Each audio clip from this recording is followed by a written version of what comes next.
Welcome to the first episode and premiere of the White Noise, White Nonsense podcast, where we discuss the daily nonsense of white noise coming from the media, politicians, sports analysts, and world governments across the globe. I'm your host, author, screenwriter, and filmmaker Michael J. Williams, and I'm here to guide you through and help you navigate the white noise and the white nonsense of sports, politics, economics, and everyday life. So let's begin. Let's talk about a certain presidential candidate who refused to or was unable to have an honest dialogue, an honest conversation about the reason behind the Civil War in America. I mean, she couldn't even answer a simple question with a straightforward, honest answer. Let's take a listen to what she had or didn't have to say about why there was a Civil War in America. Question or anything. I mean, I think the cause of the Civil War was basically how government was going to run, the freedoms and what people could and couldn't do. Thank you. And in the year 2023, it's astonishing to me that you answer that question without mentioning the word slavery. What do you want me to say about slavery? I'm not surprised by her false and misleading statements. Are you? This is someone who refuses to use her actual name. Namarati, Nikki, Rahonda, Haley, if I'm even pronouncing her name correctly. And that's the fear she has, and why she uses her middle name, Nikki, instead of her first name. She's afraid that the mega crowd, full of racist white people, will see her as a foreigner or an illegal immigrant who does not belong in their country. She's afraid that the people she wants to support her presidential candidacy will see her as someone who came here illegally and that she doesn't belong here. Because someone with an un-American sounding name can never be president of the United States, especially since she is so uninspiring to younger voters. So she uses her middle name hoping that it will allow her to sound normal or sound American and fit in with white Americans. Or they will at least see her as one of them. Her answer was willful ignorance and disgusting, to say the least. She only backtracked due to the backlash that her bullshit answer received. Nikki Haley, a 2024 presidential candidate, is pandering to a large demographic of white racist Americans by trying to avoid answering a question about the reason behind the cause of the American Civil War. But this is nothing new when it comes to politicians, the white-controlled media, and corporations, lying, misleading, and telling falsehoods when it comes to the brutal, racist, and inhumane history of white America and their inhumane and barbaric treatment of black Americans. You know you're on the wrong side of history when even former New Jersey Governor Chris Christie calls you out on your bullshit.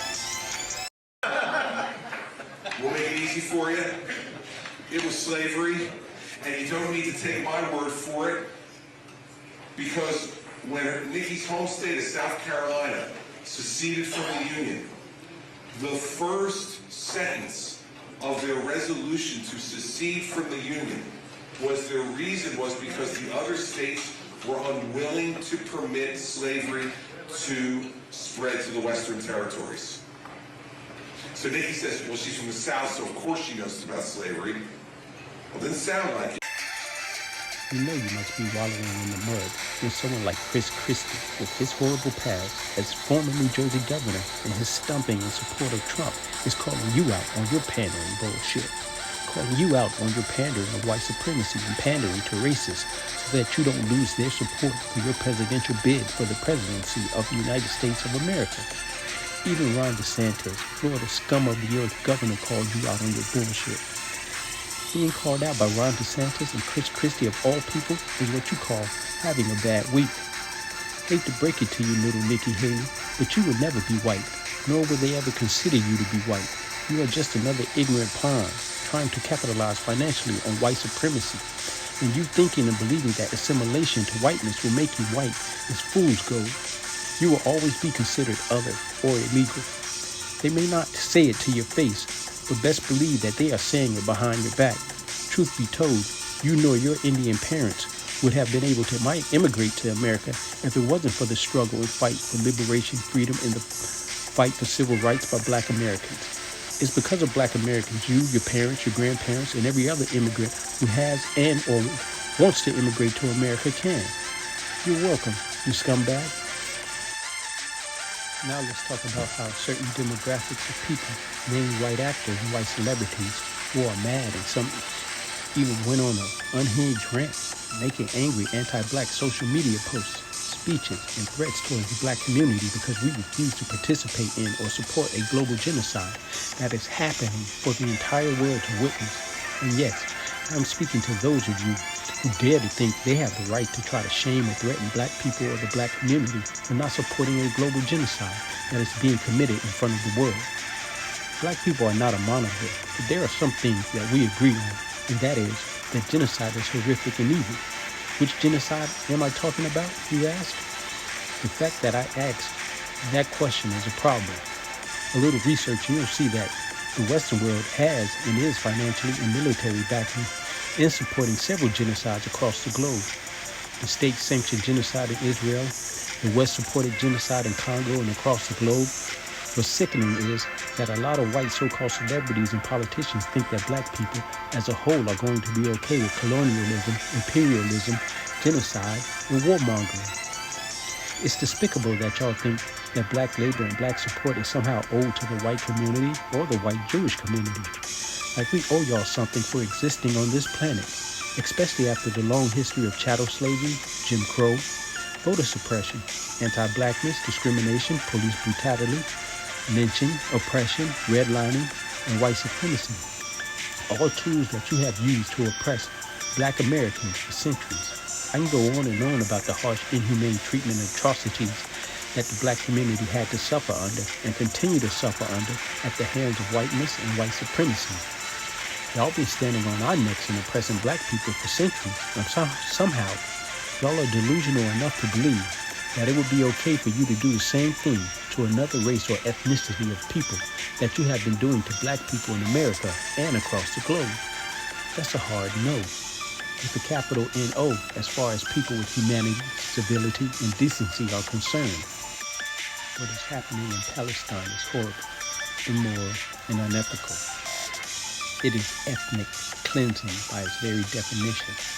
And before y'all get all uptight and your panties in a bunch and want to use the anti-Semitic card, which y'all love to do religiously, when someone calls you out for committing war crimes and crimes against humanity, do me a favor first. Look up the original definition of Israelite and Israeli before they mysteriously changed the definition in the dictionary several decades ago.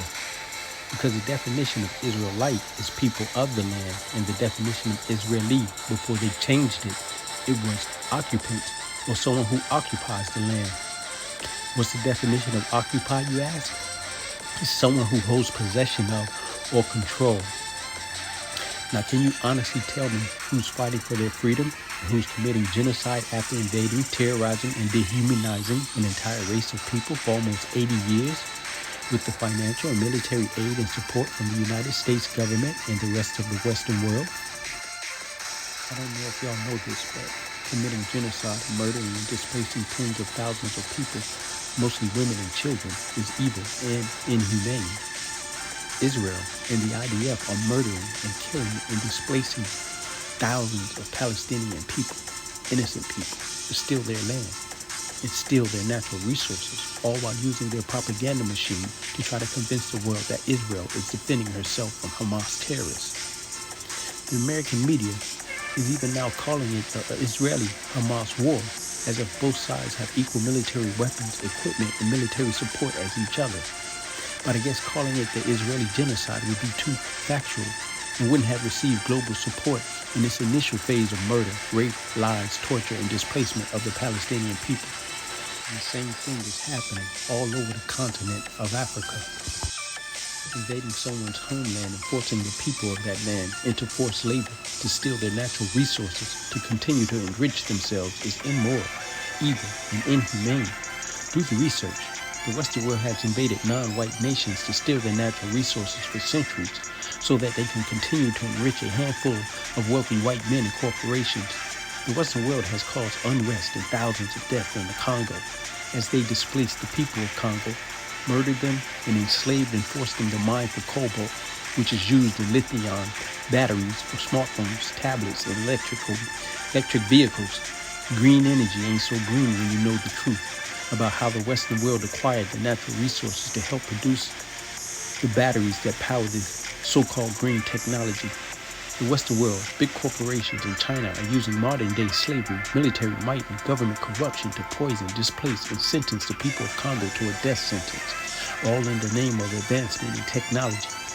Cobalt is toxic to breathe, the water is contaminated, the air polluted, and land is destroyed by mining for this natural resource. Also, major corporations and governments can hoard large profits and earn massive wealth. I have no endorsements and no advertisement dollars to worry about losing out on, so I'm going to tell it like it is. This is the history of the world for the last several centuries, all under the rule, domination, and oppression of global white supremacy. This episode of White Noise, White Nonsense podcast is brought to you by The Patriot Complex, a gripping novel that delves into the struggles of American soldiers suffering from PTSD as they battle their inner demons. A sinister plot to dismantle the Republic and undermine American democracy unfolds. This thought-provoking book sheds light on the country's heroes and the challenges they face, exploring themes of loyalty, patriotism, and the fight for justice. Perfect for readers seeking a poignant and timely story, The Patriot Complex is a brilliant novel written by author Michael J. Williams and brought to you by MJW Publishing and Entertainment, an independent entertainment and publishing company. The Patriot Complex is available on sale now in ebook, paperback, and hardcover format. You can purchase this gripping novel online at Amazon.com and Barnes & Noble. Here's a scenario I want everybody to grasp. If someone breaks into your house with the help of their friends, a gang so to speak, and they take all of your possessions, take control of your entire house and property, then force you into the hog closet and tell you that's where you must live, in your own house for the rest of your life.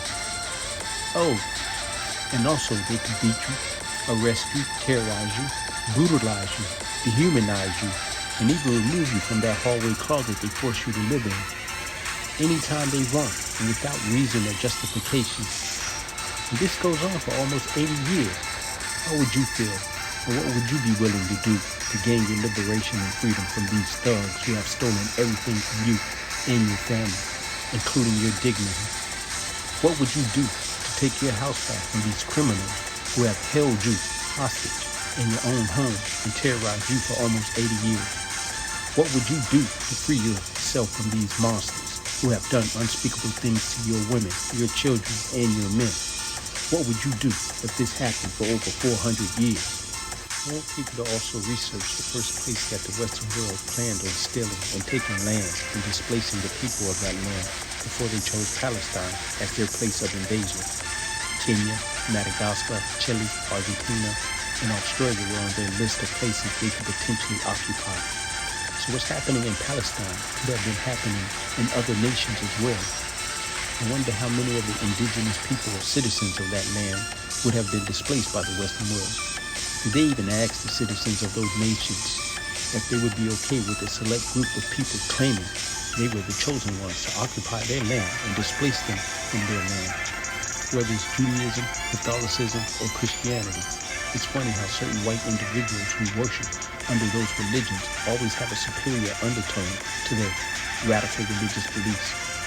In their ideological essence, they all seem to fall under the umbrella of white supremacy. And no, that doesn't mean everyone who practices any of those religions are white supremacists, but it sure seems like those who commit atrocities like genocide, murder, rape, and the dehumanization of certain races of people across the globe love to claim their evil acts under the guise and name of their so-called religion. Notice how they use their propaganda machine, the mainstream media, to promote their lies and falsehoods to justify their acts of murder and terrorism. They'll call white people freedom fighters, even though they are the ones invading a country and murdering and raping the citizens of that country, and call people who are not white, but fighting against the white invasion forces, terrorists or villains. No, they're calling the white Jews hostages, but the Palestinians, some taken hostage and imprisoned for decades, are called prisoners. Even though a lot of them were never charged with a crime, illegally imprisoned by an illegitimate apartheid government to whom the United States gives billions of dollars every year to Israel. And for what? That is a question that needs to be answered. American citizens are homeless, hungry, broke, and can't afford health care or afford to pay for their medication. A lot of Americans are struggling to pay their rent and mortgages, yet the American citizens are forced to give an apartheid government billions of dollars annually with nothing in return. I, as a taxpayer, refuse to fund genocide. I also refuse to allow my tax money to pay for someone else to get free health care while most Americans cannot afford health care or are going into debt due to mounting medical bills. As a taxpayer, I refuse to fund someone else's college dreams in another part of the world while most Americans cannot afford to attend college or have to go into debt to fund their dreams of a higher education. The people need to demand accountability and question why the United States of America is funding terrorism and genocide by financially and militarily supporting the Israeli government and the IDF, which should be classified as a terrorist organization by the world community. You will never convince me that occupying someone else's land and displacing them from their home is somehow God's plan or some divine prophecy written by God. And before you mention the Holocaust, let's not pretend that blacks living in Germany had it easy or weren't murdered, ostracized, sterilized, and persecuted by the Nazis when they came into power. Nor were they allowed British citizenship during this time. Do the research. The Nazis placed thousands of Africans in the gas chamber to test its lethality. Hell, Adolf Hitler was inspired by America's racist laws, racist policies, Jim Crow laws, and its racist actions which helped to form and strengthen his white supremacist ideology. So wrong is wrong, so stop trying to gaslight people who are against the genocide and oppression of anyone. Stop trying to muzzle or silence those speaking truth to power. No one should lose their jobs or livelihoods for speaking out against the war crimes and genocide that Israel is committing and has been committing for almost 8 decades. I don't care what race, religion, or ethnicity you are. You should be globally condemned for supporting the genocide of any people. And any so-called celebrity that calls for this and supports genocide should be called out and condemned for being horrible people. The religion does not justify the occupation, terrorism, murder, and dehumanization of anybody. Not for your religion, not for your racist ideology, and not to enrich yourself.